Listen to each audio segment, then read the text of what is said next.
औज़ु बिल्लाहि मिनश शैतानिर रजीम बिस्मिल्लाहिर रहमानिर रहीम। अस्सलामु अलैकुम प्यारे बच्चों हम सेहत और सफाई पढ़ रहे हैं, यानी हमारा जो मौजू है सेहत और सफाई। तो बच्चों यहाँ तक हमने ये पढ़ा है, आज हमें यहाँ से पढ़ना है। हवा और पानी के बाद सबसे ज़रूरी चीज़ ग़िज़ा है, यानी कि हवा और पानी के बाद सबसे ज़्यादा ज़रूरी चीज़ क्या है? ग़िज़ा। हमारी सेहत का इन्हिसार ग़िज़ा के दुरुस्त इंतखाब पर है, और हमारे सेहत का इन्हिसार किस पर है?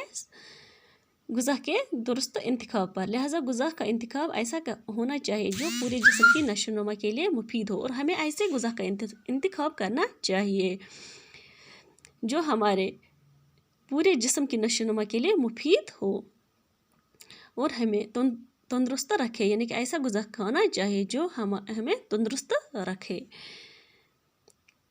कुदरत ने दुनिया के मुख्तलिफ़ खित्तों में मुख्तलिफ़ ग़िज़ाई अजनास की पैदावार की सबील रखी है, यानी कि कुदरत ने दुनिया के मुख्तलिफ़ खित्तों में मुख्तलिफ़ ग़िज़ाई अजनास की पैदावार की सबील रखी है।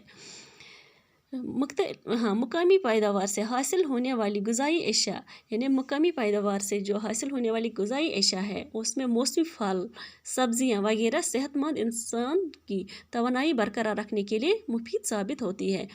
यानी कि मौसमी फल जो है, सब्ज़ियाँ वगैरह सेहतमंद इंसान की तवानाई बरकरार रखने में के लिए मुफीद साबित होती हैं।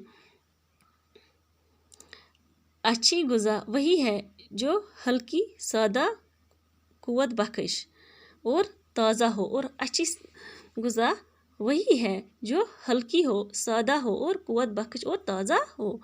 ग़िज़ा के इंतखाब में इस बात का भी ख्याल रखना चाहिए, और हमें ग़िज़ा का इंतखाब करते वक्त इस बात का ख्याल रखना चाहिए कि हम जो ग़िज़ा खा रहे हैं क्या उसमें वो सब हमें मिल रहा है जो हमारे सेहत के लिए ज़रूरी है, वो सब चीज़ें हमें मिल रही है जो हमारे सेहत के लिए ज़रूरी है कि जिस्म की नशोनुमा के लिए ज़रूरी अज्जा मसलन प्रोटीन, हयातीन, नशास्ता, शक्कर, चिकनाई और नमक वगैरह इसमें मौजूद हों। यानी कि हमें ग़िज़ा का इंतखाब करते वक्त इस बात का ख्याल रखना चाहिए कि वाकई हमें वो सभी चीज़ें मिल रही है जो हमारे सेहत के लिए ज़रूरी है।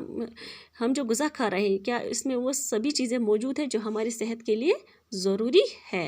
तो बच्चों आज हम इतना ही पढ़ेंगे। अल्लाह हाफ़िज़।